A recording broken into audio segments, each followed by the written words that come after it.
Praise the lord. Hallelujah hallelujah. ఏంటంట? నా విమోచకుడు సజీవుడనియు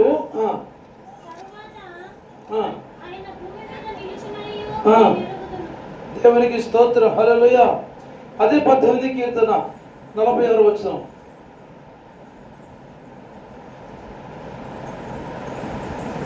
నేను ఆశ్రయించిన దేవుడు ఎలాంటి వాడే ఉన్నాడు తెలుసా?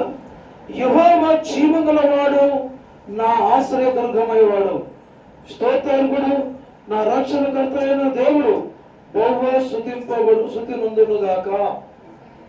చెప్పది గట్టి హల్లెలూయా. నేను ఆరాధిస్తున్న దేవుడు ఎలాంటి వాడు తెలుసా? నేను ఆరాధిస్తున్న దేవుడు ఎలాంటి వాడు తెలుసా? సజీవుడైన దేవుడు, యుగ యుగము నిలిచి ఉన్న దేవుడు. యోబంటున్నాడు, నా విమోచకుడు, నా సజీవుడు, ఇక్కడ జీవం గల దేవుడు, ఆయన స్తుతింపబడిన దేవుడు, స్తుతులకు పాత్రుడైన దేవుడు, ఆరాధనకు యోగుడైన దేవుడు. ఏంటంట? చదమ్మా 46 18:46. యెహోవా జీవం గలవాడు, స్తోత్రార్హుడు, నా రక్షణకర్త అయిన దేవుడు బహుగా స్తుతి నందును గాక. చాలు, దేవునికి స్తోత్రం. హల్లెలూయా. ప్రియమైన దేవుని పిల్లలు చెబుతున్న మాట ఏం తెలుసా? దేవుడు ఏదంట? జీవం గల వాడై ఉన్నాడు. Praise the lord. హల్లెలూయా. దేవుడు ఎలా ఉన్నాడంట? జీవం గల వాడై ఉన్నాడు, సజీవుడైన దేవుడు, విమోచనకరమైన దేవుడు. ఈ మధ్యాహ్నకాల వేళ ప్రియమైన దేవుని బిడ్డరా, వింటున్న ప్రతి మాట మన జీవితంలో దీవెనకరంగా మార్చబడును గాక. నేనేమంటున్నానంటే, సజీవ గల దేవుణ్ణి సజీవులే ఆరాధన చేస్తారు. మృతులు ఆరాధన చేస్తారా? చనిపోయిన వారు ఆరాధన చేస్తారా? కానీ బ్రతికున్న వారు, మనం ఏ చోట మనం కూర్చున్నా, ఏ మాట మనం వింటూ ఉన్నా, మాట ద్వారా మనం బలపడుతున్నా, ఆ మాట ద్వారా మనం దేవుడిని స్తుతిస్తాము గాక. అవునా కదా? ఇప్పుడు మనం నోటితో స్తుతిస్తున్నామా లేదా? కనుక ప్రియమైన దేవుని బిడ్డరా, ప్రభువును మనం స్తుతిస్తూ ఘనపరుస్తూ అలాగే సాగిపోదాము గాక. చెప్పుదాం గట్టి హల్లెలూయా. చెరువు మాట చూద్దాం. రోమపత్రిక 6:8.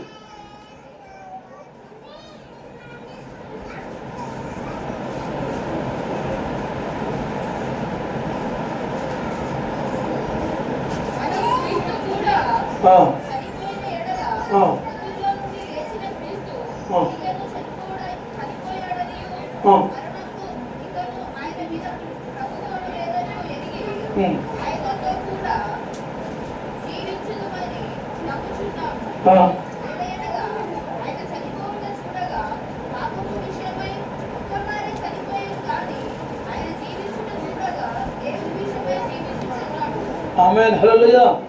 ఇప్పుడు బ్రతుకుతున్న బ్రతుకంట ఎవరి కొరకు బ్రతకాలంట? దేవుని కొరకు బ్రతకాలి. Praise the lord. హల్లెలూయా. యేసుక్రీస్తు ప్రభువును మనం అంగీకరించి ఉన్నాం. యేసుక్రీస్తు ప్రభు కొరకు మనం బ్రతుకుతున్నాం. ఎందుకంటే యేసు ప్రభు సజీవుడై ఉన్నాడు కనుక ఆయన నమ్ముతున్న మనము సజీవుగా ఉండి బ్రతుకు ప్రభు కొరకు బ్రతుకుతాము గాక.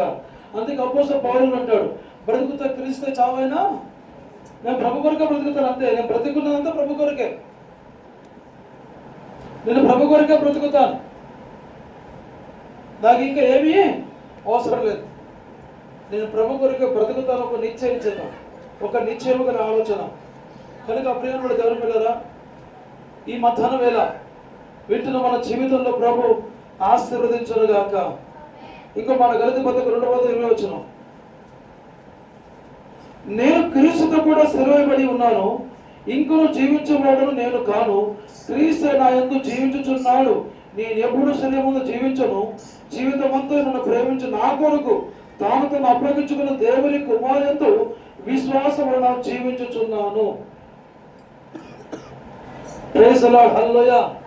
ఏమంటే, నేను క్రీస్తుతో కూడా సిలువబడి ఉన్నాను, ఇక జీవించబడ నేను కాను. నేను ఎప్పుడైతే ప్రభువుని అంగీకరించానో, ఎప్పుడైతే ప్రభువును తెలుసుకున్నానో, ఎప్పుడైతే ప్రభువును విశ్వాసించి ఉన్నానో, ఎప్పుడైతే సొంత రక్షణగా ప్రభువును అంగీకరించున్నానో, ఆయన సజీవులను అంగీకరించి ఉన్నానో, ఆయన నా కొరకు ప్రాణం పెట్టి తిరిగి లేచాడు, ఆయన తిరిగి రాబోతున్నాడు, నేను ప్రభువును ఎప్పుడైతే విశ్వాసం కలిగి ఉన్నానో, ఎప్పుడైతే ప్రభువును మారుమనసు బాధ్యతను పొందుకున్నానో, అప్పుడు నేను కాదు, ఇప్పుడు నా దేవుడు నాలో జీవిస్తున్నాడు. Praise the lord. హల్లెలూయా. ఇప్పుడు ఎవరు జీవిస్తున్నాడు మనలో? ఆయనందు విశ్వాసం కలిగి మనం సాగిపోదాము గాక. చెబుదాం గట్టి హల్లెలూయా. ఇప్పుడు ఎలా సాగిపోవాలంట? ఎలా సాగిపోవాలి? విశ్వాసం. ఎలాంటి ప్రయాణం అంటే ఇప్పుడు విశ్వాసంతో కూడినటువంటి ప్రయాణం. కనుక ప్రియమైనటువంటి దేవుని బిడ్డలారా, మనం విశ్వాసంతో ప్రభుతో సాగిపోటకు ప్రభు మనకు కృప చూపునుగాక. చెబుదాం గట్టి హల్లెలూయా. హల్లెలూయా. ఎంత చక్కగా ఉందండి మాట. నేను క్రీస్తుతో కూడా సిలువ వేయబడి ఉన్నాను, ఇంకను జీవించేవాడు నేను కాను, క్రీస్తే నా యందు జీవించుచున్నాడు. ఇప్పుడు ఎంత మంచి మాట కదా. ఇప్పుడు నా యందు ఎవరు జీవిస్తున్నారంట? నా యందు ఎవరు జీవిస్తున్నారు? యేసు ప్రభు జీవిస్తున్నారు. ఇప్పుడు నాకు నచ్చినట్టుగా నేను చేస్తానికి లేదు. దేవుడు నాలో జీవిస్తుండే కనుక నేను దేవుడు నా మహిమకరంగా జీవించదు కాక. ఈ బ్రతికిన దినాలు, ఈ బ్రతుకుతున్న జీవితం, ప్రభువునికి ఇచ్చిన ఆయుష్ కాలం అంతయు ప్రభు కొరికే బ్రతుకుదుము గాక. అట్టి కృపతో దేవుడు మనం నడిపించి బలపరిచి స్థిరపరచునుగాక. చెప్పలు గట్టి హల్లెలూయా. చెప్పలు గట్టి హల్లెలూయా. అలాగనే ఇంకో మాట ఏమో తెలుసా? కొలస్సీయులకు పత్రిక 3:2-3లో పైన వాటి మీదనే కానీ భూ సంబంధ వాటి మీద మనసు పెట్టుకోకండి, ఎరగనగా మనం మృతి పొందితివి, మన జీవం క్రీస్తుతో కూడా దేవుని దాచబడి ఉంది. ఇప్పుడు క్రీస్తు మనలో జీవిస్తుండే కనుక మన జీవం ప్రభుతో ఉంది కనుక ఆ ప్రభు పరలోకం ముందు ఎలా ఉన్నాడు తెలుసా? ఆయన కూర్చున్నాడు కనుక మన జీవం ఆయనతో కూడా ఉన్నది. నేను అదే అంటున్నా ప్రేమ దేవుని కదా, పైన వాటి మీద మనం మనసు పెట్టుదామో గాక. దేని మీద? పైన వాటి మీద మనసు కలిగి ఉందము గాక. దేని మీద మనసు పెట్టాలి? నాయన అందరూ దేని మీద మనసు పెట్టాలి?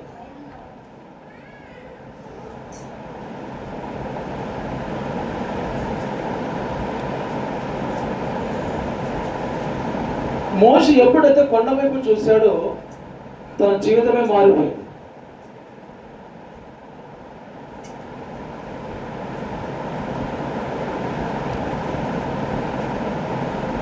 అందుకే పైన వాటి మీదనే మనసు పెట్టుదాము కాక.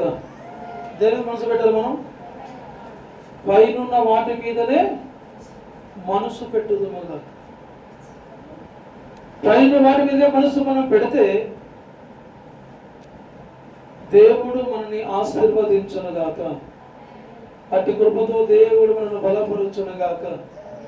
ప్రియమైన దేవుని పిల్లరా, నేను ముగించబోతున్నా. ఈరోజు బల్లారాధన ఉంది, అవునా కదా? ఈరోజు పండగ, అందరూ ఇంటికాడ చుట్టాలను అదనో ఇదనో అంగం ఆరబాటుతో ఉంటారు కనుక నేను ముగిస్తాను.